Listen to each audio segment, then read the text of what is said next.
pemuda-pemudi Indonesia, berapa jumlahmu? Jawablah, kami hanya satu.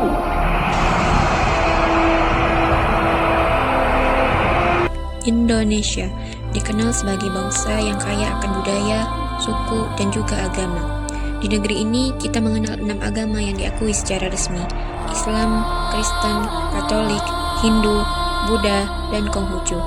Selain itu, kepercayaan adat dan tradisi lokal juga tetap hidup dalam masyarakat. Semua agama memiliki tempat, hak, dan kebebasan yang sama dalam kehidupan berbangsa.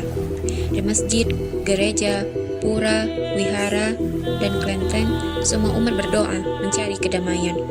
Keberagaman ini bukan pemisah, melainkan pengikat. Ia menjadi bukti bahwa Indonesia dibangun di atas semangat toleransi dan gotong royong. Sebagai warga negara, sudah sepatutnya kita saling menghargai, menjaga kerukunan, dan menjadikan perbedaan ini sebagai kekuatan untuk persatuan Indonesia. Dinamika perubahan masih terus menghantui pendidikan di Indonesia. Inovasi terbaru dikeluarkan, berbagai kebijakan dirancang, sistem pembelajaran terus diperbaharui. Pendidikan Indonesia berada pada peringkat ke-69 dalam pemantauan pendidikan dunia dan menempati posisi yang rendah. Hal ini menjadi indikasi perlunya evaluasi dan perbaikan dalam sistem pendidikan di Indonesia, termasuk kurikulum dan metode pembelajaran. Pemerintah telah melakukan upaya untuk meningkatkan pendidikan di Indonesia, salah satunya melalui pemberian beasiswa dan bantuan pendidikan kepada siswa yang membutuhkan. Di balik semua tantangan yang ada, tersimpan harapan besar agar pendidikan di Indonesia mampu melahirkan generasi yang cerdas, berkarakter, dan siap menghadapi dinamika global. Baik kehidupan berbangsa dan bernegara harus didasarkan pada hukum, bukan kekuasaan semata.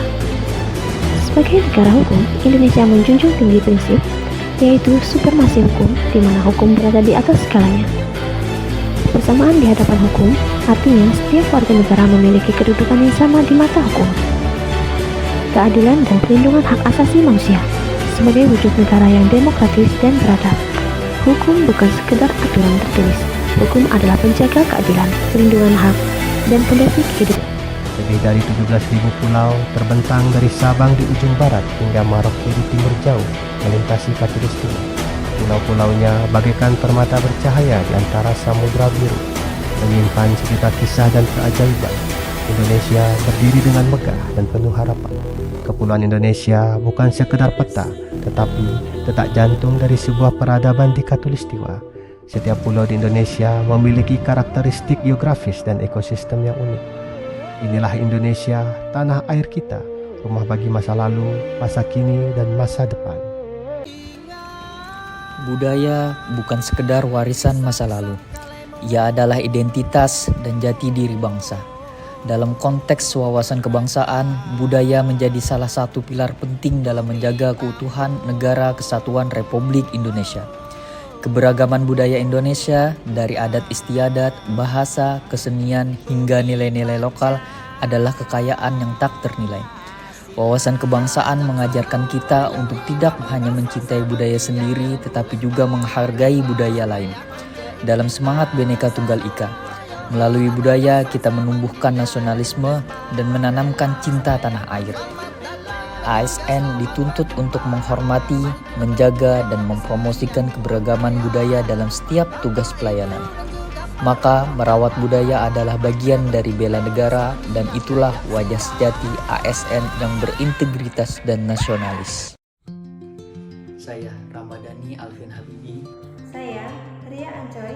Saya Komang Resa Kartika. Saya Julia Desmita. Saya Violeta. Kami cinta Indonesia. Merdeka. Merdeka. Sekali merdeka, tetap merdeka. Merdeka, merdeka buat selama-lamanya.